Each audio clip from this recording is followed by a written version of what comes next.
En el vídeo de hoy os voy a contar 5 aplicaciones muy interesantes por las cuales deberéis de estar utilizando objetos inteligentes en vuestro flujo de trabajo en Photoshop después de la intro.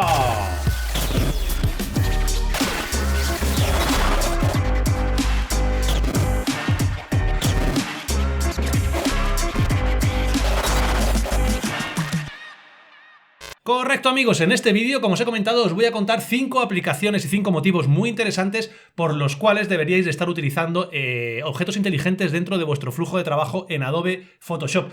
Estos trucos y estas aplicaciones, algunas las conocía de antes y otras las he ido aprendiendo a medida que he ido realizando el curso de objetos inteligentes que tenemos en Processing Raw y que llevamos ya por lo menos 10 o 12 capítulos en los cuales vamos contando diversas aplicaciones una a una, vamos contando qué son los objetos inteligentes, cómo crearlos, qué tipos de objetos inteligentes nos vamos a encontrar y, como en todos los cursos que voy haciendo, intento que vosotros aprendáis algo, pero yo aprendo bastante. Así que, punto número 1, ¿qué son los objetos inteligentes? Sin entrar en mucho detalle, un objeto inteligente no es nada nuevo, es una cosa que lleva ya mucho tiempo existiendo en Photoshop, pero sí que es nuevo para muchos de vosotros. Realmente es una capa especial que nos encontramos en Photoshop, que puedes identificar porque viene con un iconito diferente y que básicamente es una capa especial que está en Photoshop, como digo, y que lo que va a contener es una información que no está dentro de esa capa, sino que está en otro documento asociado. Tenemos que pensar más o menos, y la analogía que siempre se suele poner es que un objeto inteligente es como un contenedor, como una caja en la cual contiene cierta información dentro de la caja y que tú vas a poder hacer dos cosas. Vas a poder modificar ese contenedor, modificar esa capa, modificar ese contenedor que tenemos sin que se modifique la información que tenemos dentro, sin modificar los píxeles, con lo cual esa información está siempre intacta y esto es absolutamente esencial. O por otra parte vamos a poder abrir ese contenedor, sacar la información y modificar los píxeles de esa capa, como si fuera una capa más o menos normal pero asociada. Todo esto, que puede parecer un lío y que está perfectamente explicado, va a tener unas connotaciones muy positivas cuando estemos trabajando con Photoshop. Y para ello lo más importante es que vayamos al ordenador y os cuente cómo crear los objetos inteligentes. Va a ser lo primero que tenemos que hacer de manera muy resumida. Si nos venimos al ordenador, fijaos, aquí tenemos este documento con un montón de capas que tenemos desde aquí, cómo hemos creado este documento final, desde aquí hasta aquí, y nosotros imaginaos que lo que queremos es crear un objeto inteligente. Bueno, pues aquí lo habitual, tenemos dos maneras de crearlos, o directamente desde nuestro revelador RAW o directamente desde Photoshop. Si estamos en Photoshop y queremos crear un objeto inteligente, lo habitual es combinar todas las capas, por ejemplo, con ese maravilloso atajo de teclado que tenéis que es Control Alt mayúsculas E, comando Option Alt E, y copiamos todo lo que tenemos aquí, y aquí tenemos muchas formas. Los que tengáis el panel Tony Kuiper, pulsando este botoncito directamente se convierte en objeto inteligente. Los que no deberíais de tenerlo, os venís a capa, objetos inteligentes, convertir en objeto inteligente, y aquí tenéis este documento que es este contenedor que os comento y que está caracterizado por este iconito que tenéis aquí. Aquí ya tenemos nuestra capa transformada en objeto inteligente y va a tener todas las beneficios que vamos a encontrar como objeto inteligente. Y la otra manera que tenemos es directamente desde nuestro revelador RAW, ya sea Camera Raw o ya sea Adobe Lightroom. Tú puedes venirte a hacer tus ajustes de revelado que tú buenamente quieras, subes aquí la exposición, le das un poquito, bueno, lo que tú quieras, lo dejas así, por ejemplo, baja la iluminación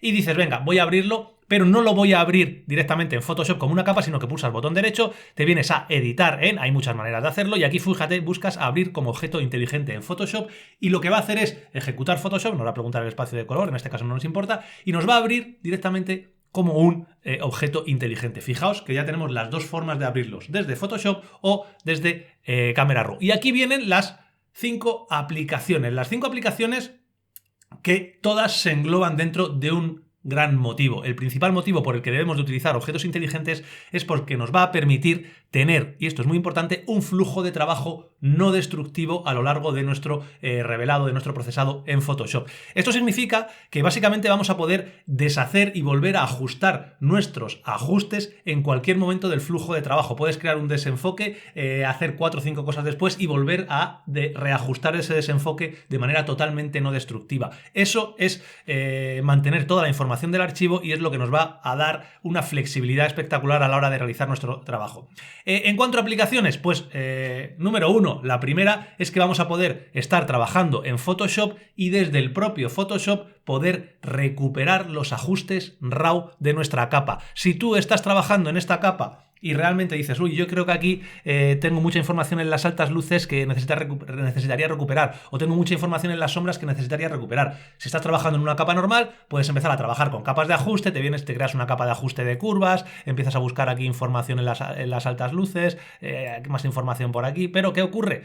Que no estamos trabajando sobre un archivo RAW, estamos trabajando sobre una capa. ¿Qué podemos hacer si estamos trabajando en un objeto inteligente? Tan sencillo como hacer doble clic y como es un archivo RAW, nos va a abrir de nuevo nuestro archivo RAW. Y aquí vamos a poder trabajar con toda la información del archivo RAW, bajar toda la iluminación, bajar aquí, trabajar con el balance de blancos, vamos a poder subir las sombras para tener toda la información que nosotros queramos, darle más intensidad, todo lo que haríamos en nuestro revelado. De esa manera, lo que estamos consiguiendo es poder ir y volver constantemente a la información de nuestro archivo RAW. ¿Que no te gusta porque tiene ahora mucha información? Pues vuelves a hacer doble clic y te vuelve a abrir el archivo RAW y le dices, no, aquí quiero que tenga toda esta claridad. Y lo haces aquí. Y esto es absolutamente espectacular. Del mismo modo, nos va a permitir hacer cosas tan interesantes como volver a recuperar toda la información que tenemos cuando estamos haciendo transformaciones geométricas. En esta fotografía que tenemos aquí, fijaos cómo tenemos nuestra imagen. Vamos a quitar que no sea objeto inteligente, voy a duplicarlo todo en una capa normal. Y de hecho lo voy a acoplar todo en una sola capa, ¿vale? No quiero que tenga nada, lo acoplo todo en una sola capa. Ahí está. Y ahora imaginaos que tú lo que quieres es transformar esta imagen. La transformas con comando T y vamos a hacer algo muy gordo para que lo veáis. Este es un ejemplo que siempre pongo. Disminuyes la imagen, pulsas OK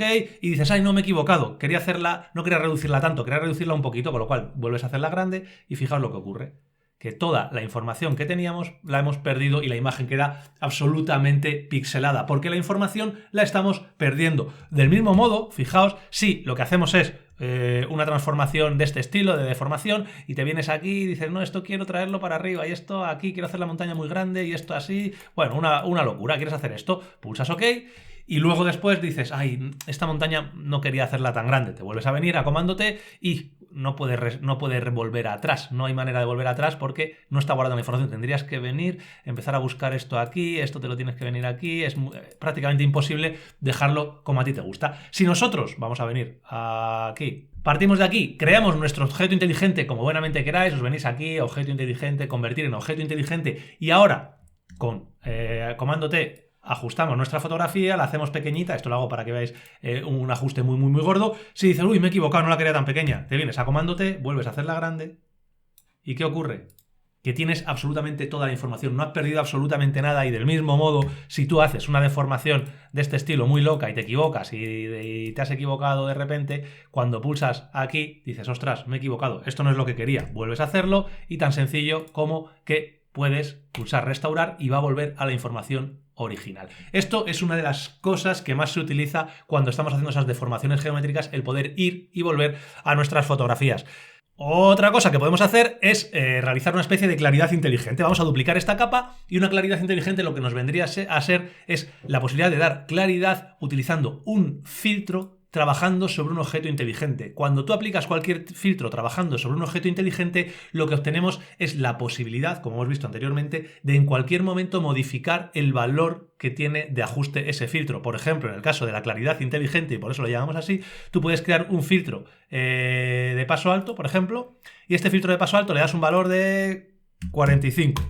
Y este valor de 45 lo pulsas aquí. Este filtro de paso alto, como siempre, lo tienes que cambiar el modo de fusión, puedes ponerlo en superponer, por ejemplo, que va a ser bastante cañero, y fijaos lo que hemos hecho.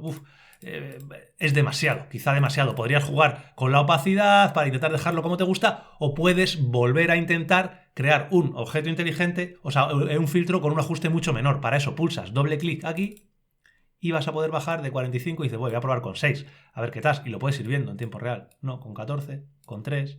con 30, y lo vas viendo, y en cualquier momento, incluso después de estar 10 minutos trabajando con tu imagen, vas a poder volver a modificar los valores de paso alto y conseguir esa claridad inteligente. Y además tenemos esta máscara con la cual nosotros vamos a poder modificar en cualquier momento los ajustes. Nosotros podríamos aquí ir pintando con un pincel o una máscara de luminosidad lo que nosotros quisiéramos, y fijaos cómo quitamos el paso alto o cómo podemos cambiar y bajar un poquito el ajuste, utilizar esta máscara de luminosidad.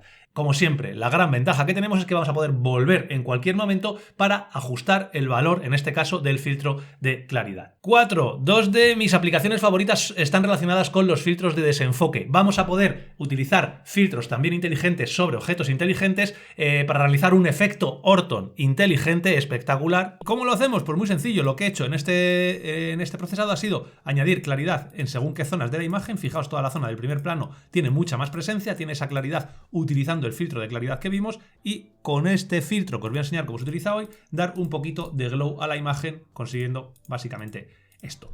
Y como visteis en el vídeo de la semana pasada, para realizar esos desenfoques de trazado en los cuales vamos a simular esas largas exposiciones sin necesidad de tener filtros de densidad neutra. Al trabajar con objetos inteligentes, en cualquier momento vamos a poder cambiar el radio del desenfoque para que el desenfoque del agua sea mayor, el desenfoque del agua sea menor en cualquier momento de nuestro flujo de trabajo. Y 5, una de mis favoritas. Fijaos, si nosotros acoplamos todo y convertimos esto en un objeto inteligente, como siempre, os venís aquí, hay muchas maneras, os venís aquí, convertir en objeto inteligente, vamos a poder aplicar mis filtros favoritos, que son los filtros Color Efex, sobre un objeto inteligente. ¿Qué ventajas va a tener eso? Que en cualquier momento, después de haber aplicado el filtro, vamos a poder modificar los ajustes del filtro. Vamos a verlo. Te vienes aquí, aplicas un filtro de Color Efex Pro 5. Aquí aplicas el filtro que tú buenamente quieras. Por ejemplo, te vienes y añades vamos a poner los favoritos, todo, un Pro Contrast, al cual le vas a dar bastante ajuste aquí. Vas a añadirle también un contraste tonal. El contraste tonal lo dejas así. Pulsas aplicar. Y esto que tenemos aquí, dices, ostras, se me ha ido un poco la pinza, ¿Qué es lo que tienes? Esto que tienes aquí. En el momento en el que yo haga doble clic aquí, fijaos lo que va a ocurrir. Me abre de nuevo Color Efex Pro con todos los ajustes que yo tengo, y puedo venirme a contraste tonal, por ejemplo, y desde aquí modificar los valores de contraste tonal para dejarlo a mi gusto. Esto es algo que solamente podemos hacer cuando estamos trabajando con filtros inteligentes. El poder en cualquier momento saber que vamos a poder modificar, ver cómo quedan las cosas, probar, nos va a dar una flexibilidad espectacular en nuestro flujo de trabajo. Y estos son solo 5 aplicaciones. Si os metéis en el curso de objetos inteligentes, cada semana vamos haciendo a modo de capítulos rápidos de 5 o 6 minutos una de estas aplicaciones, con los ejemplos totales de por qué merece la pena trabajar con objetos inteligentes en Photoshop. Así que si os interesa trabajar con objetos inteligentes, aparte de esto que hemos visto aquí tenéis el curso de objetos inteligentes, que podéis acceder directamente desde Processing Raw o descargarlo como curso si es que así os interesa. Amigos, como siempre, nos vemos en el próximo vídeo.